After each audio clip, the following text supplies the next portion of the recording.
হ্যাঁ, আপনার বাড়ির সামনেই। হ্যাঁ, আসুন।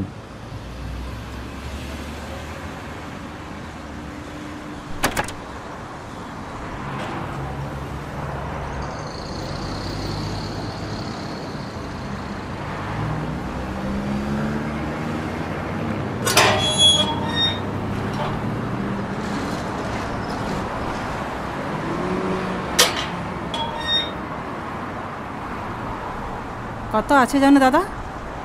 400 টাকা।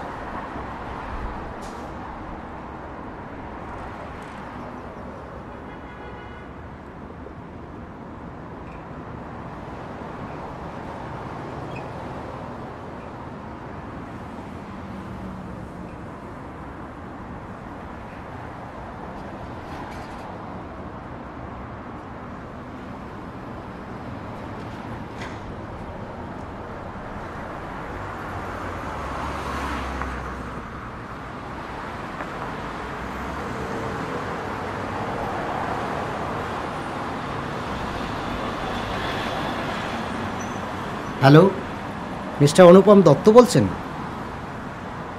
আমি অনলাইন থেকে বলছি। আপনার একটা পার্সেল আছে। আপনার গলিতেই আছি। আপনার বাড়িটা ঠিক আমার জানা নেই। আপনি যদি কাইন্ডলি বাড়ির বাইরে বেরিয়ে আসুন, আমার চিনে নিতে সুবিধা হয়। হ্যাঁ, ওকে স্যার, আসছি।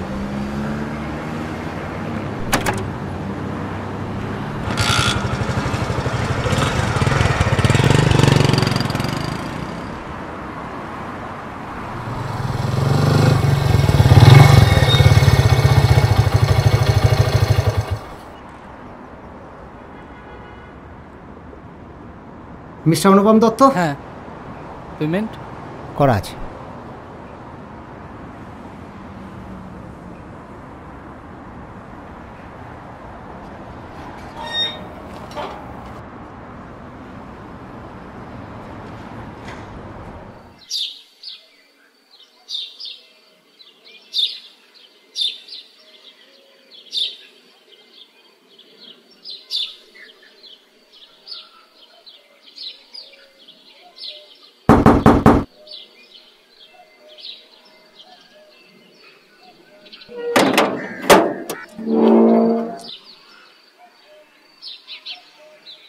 আপনি কি ভবানী প্রসাদ বাবু? হ্যাঁ, বলুন।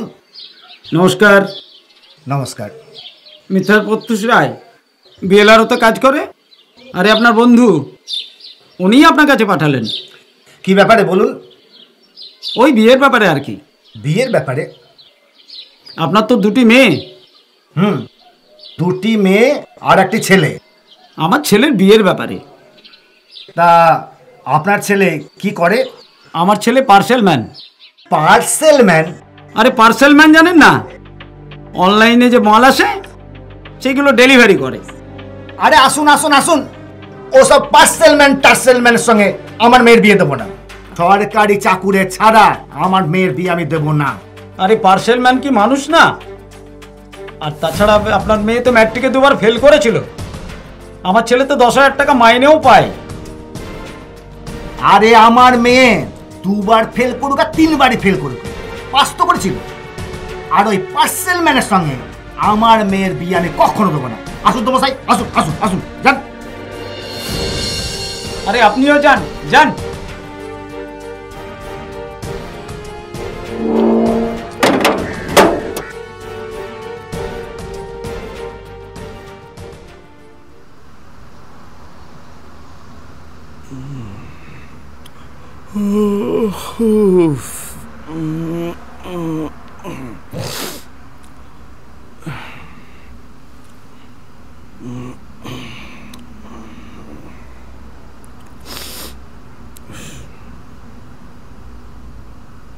এক ঘন্টা ব্রাশ নিয়ে বসে না থেকে চাটা নিয়ে উদ্ধার করো বাবা। আর চা? শোন বাবা, চাটা খেয়ে একটু বাজারটা করে এনে দে, ঘরে একটুও সবজি নেই। আবার বাজার? দেখো মা, তোমাকে আমি অনেক আগে বলে দিয়েছি বিয়ের আগে আমি কোনো কাজ করতে পারবো না। যার জীবনে বিয়ে নেই, বউ নেই, তার কাজ করে কি লাভ? বিয়ে আর বিয়ে, বিয়ে ম্যাট্রিক পাশ করতে পারোনি, সারা দিন অলসভাবে বসে থাকবে, কে তোমার সঙ্গে বিয়ে দেবে? শোন, তোর বাবা লেদ কারখানায় তো একটু বসতে পারিস। আগে বিয়ে হোক, তারপর কাজে যাব। যা, তোর সারা জীবনেও বিয়ে হবে না। একটা বিয়ে করে নিয়ে আই তো দেখি, কত ক্ষমতা। ভগবান, এই ছেলে নিয়ে আমি কি যে করি।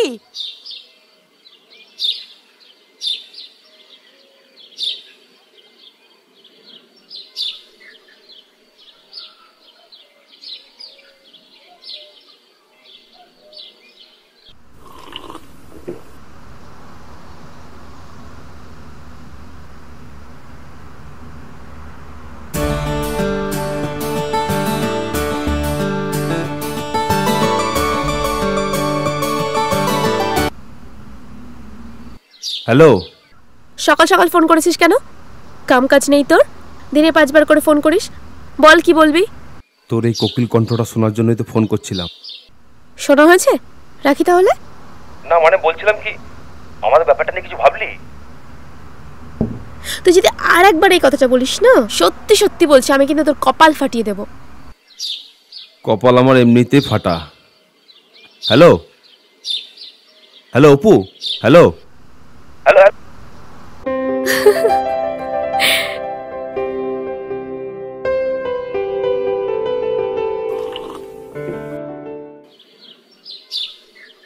রেগে ফোন কেটে দিলি। তোর এই রাগটাই আমাকে সঠিক পথ দেখাবে।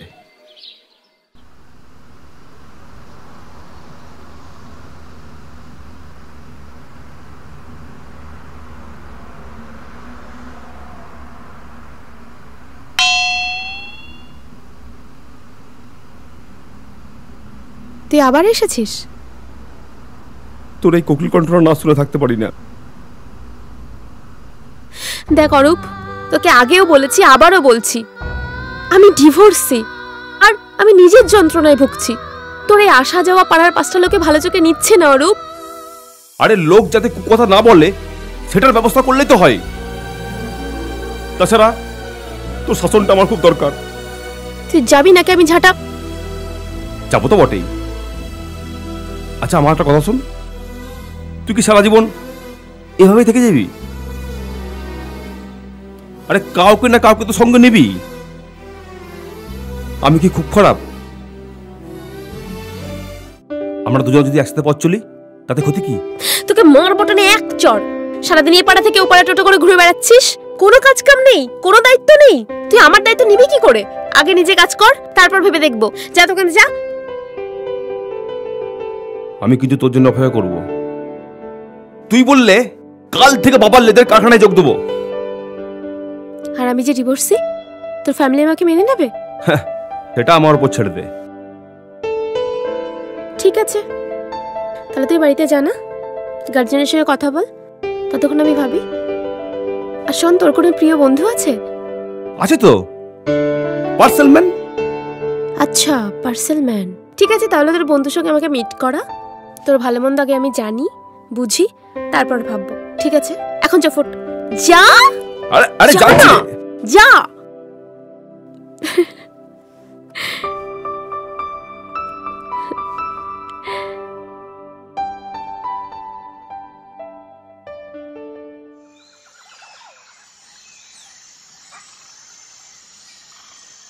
আর কতক্ষণ ওয়েট করব?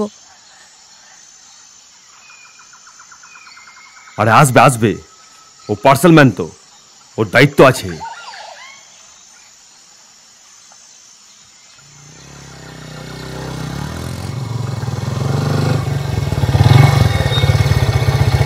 আয় আয় আয়, এই তো এসে গেছে এসে গেছে।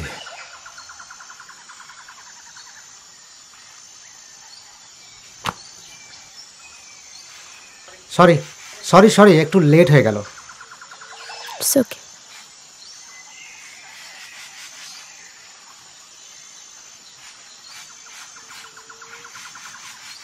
এ আমার বন্ধু পার্সেল ম্যান। নমস্কার। নমস্কার। আরে অপু। অরূপের মুখে আপনার অনেক নাম শুনেছি। বদনাম নিশ্চয়? না না, সুনামই করে। ভাই তুই আমার একটা বিহিত করে দে। আচ্ছা, আপনাদের আমি কি সিদ্ধান্ত দিই বলুন তো? একজনের বিয়ে হচ্ছে না, আর আপনি তো ডিভোর্স হয়ে মন ভেঙে আছেন। এমত অবস্থায় আপনারা দুজনে একসঙ্গে থাকতে চান, তাহলে উপকৃতই হবেন। আমার বন্ধু অলস কিন্তু অনেক বড় মাপের মানুষ, আপনি সুখী হবেন। এরপর সিদ্ধান্তটা আপনার। আমি তো কাজ করবই।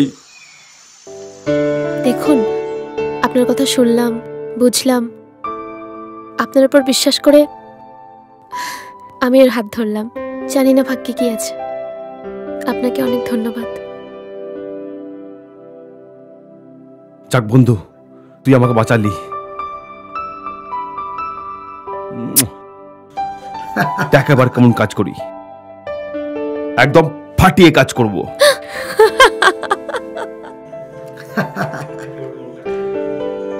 সত্যি তোরা সুখী হ।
হ্যালো, আমি অনলাইন থেকে বলছি।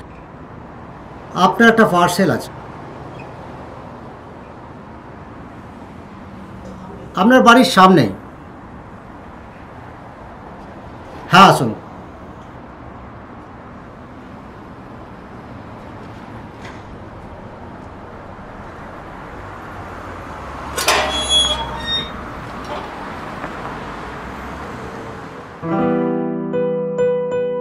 মানসী, তুমি এই অ্যাড্রেসে? হ্যাঁ, আমরা এখন এখানেই থাকি। তা তুমি এখন ডেলিভারি বয়ের কাজ করছো? হ্যাঁ, এটা এখন আমাদের দুমুঠো অন্ন জোগায়। তোমার পার্সেল। এসো, ভেতরে এসো। আজ নয়, আজ খুব তাড়া আছে, এগুলো সব ডেলিভারি দিতে হবে। কতদিন পর আজকে তোমার সঙ্গে দেখা হলো বলো তো? এক কাপ চা অন্তত খেয়ে যাও। এসো এসো। অন্য একদিন। না, বলছি না, এসো এসো। ঠিক আছে, চলো। এসো।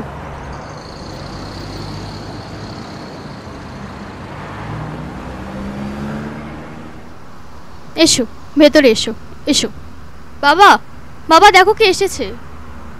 ও হচ্ছে আমার এক বন্ধু, আমরা একসঙ্গে কলেজে পড়তাম। হ্যাঁ হ্যাঁ, অঞ্জন, তুমি এসেছো বাবা? আমি জানতাম তোমার মতো সৎ নিষ্ঠাবান ছেলে কোনোদিন বেইমানি করতে পারে না। তুমি যে ভুল বুঝবে এবং আবার আমার মানুষের কাছে আসবে, এটা আমি জানতাম, এটা আমি জানতাম। ও মা, যা নিয়ে যা, কিছু খেতে দে। বসা, বসতে দিই কোথায়? বাবা, কোথায় বসতে দিই? তুমি একটু শান্ত হয়ে বসো, আমি তোমাকে বলছি। কিছু খেতে দে, একটু চা কর। আমি চা সব কর। দেব। তুমি ওখানে বসো। হ্যাঁ হ্যাঁ, আমি দেখছি, আমি ব্যবস্থা করছি। অঞ্জন তুমি যখন এখন শান্ত এসেছে, হয়ে থাকো। হ্যাঁ, তখন আর আমার আর কোনো চিন্তা নেই। ঠিক আছে, ঠিক আছে, তুমি এখানে বসো, শান্ত হয়ে বসো। চলো, তুমি আমার সঙ্গে এসো। এসো এসো।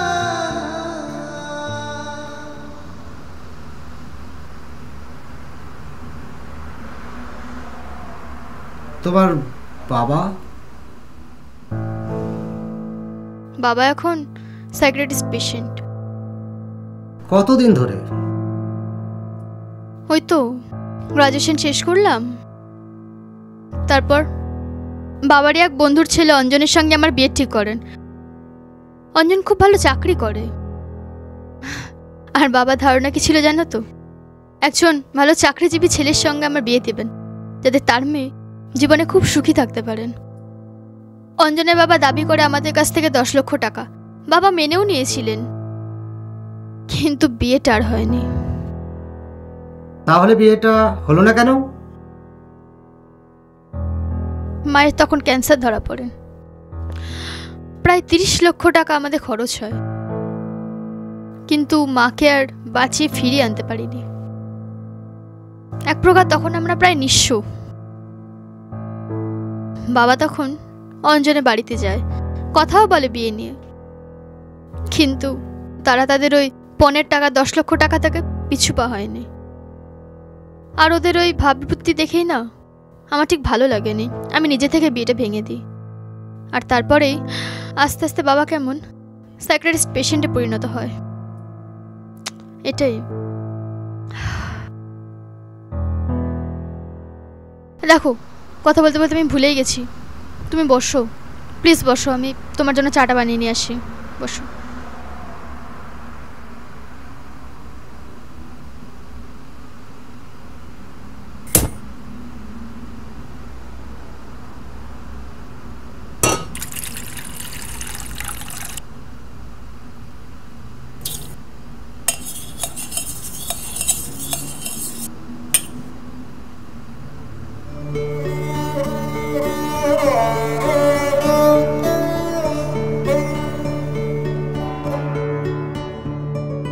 স্বপ্নে যদি ডেকেছ তারে, কাছে কেন টেনে নিলে না? অন্তরে যদি ভালোবেসে থাকো, ছোঁয়া কেন তারে দিলে না? স্বপ্নে যদি ডেকেছ তারে, কাছে কেন টেনে নিলে না? অন্তরে যদি ভালোবেসে থাকো, ছোঁয়া কেন তারে দিলে না?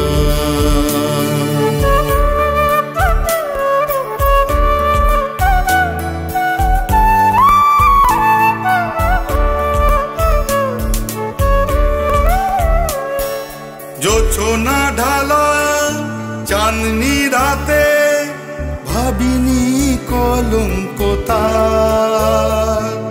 কবিদের মনে কত না ছন্দ জেগে ওঠে বারে বারে। সকলে যখন জোছনা সাথী, তুমি কেন সাথী হলে না? অন্তরে যদি ভালোবেসে থাকো, ছোঁয়া কেন তারে দিলে না?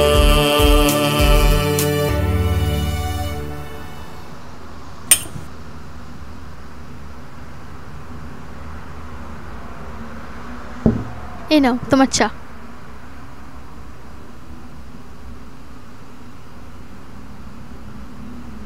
তারপর তোমার খবর বলো, শুনি। আমরা কলেজ ছাড়লাম, তারপর গভর্নমেন্ট জবটা চেষ্টা করলাম, হলো না। এদিকে বাবার বয়স বাড়ছে, আর সংসার অবস্থা ধীরে ধীরে খারাপ পর্যায়ে চলে আসছে। কয়েকদিন একটা এজেন্সির কাজ করলাম, ভালো লাগলো না। শেষমেশ এই পার্সেল ম্যান।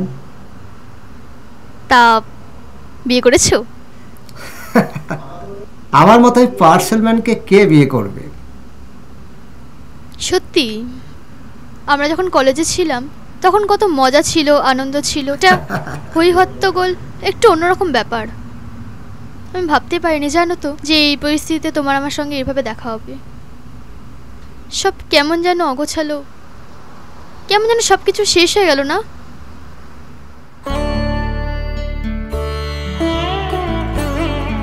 মানসী, শেষ থেকেই তো শুরু হয়।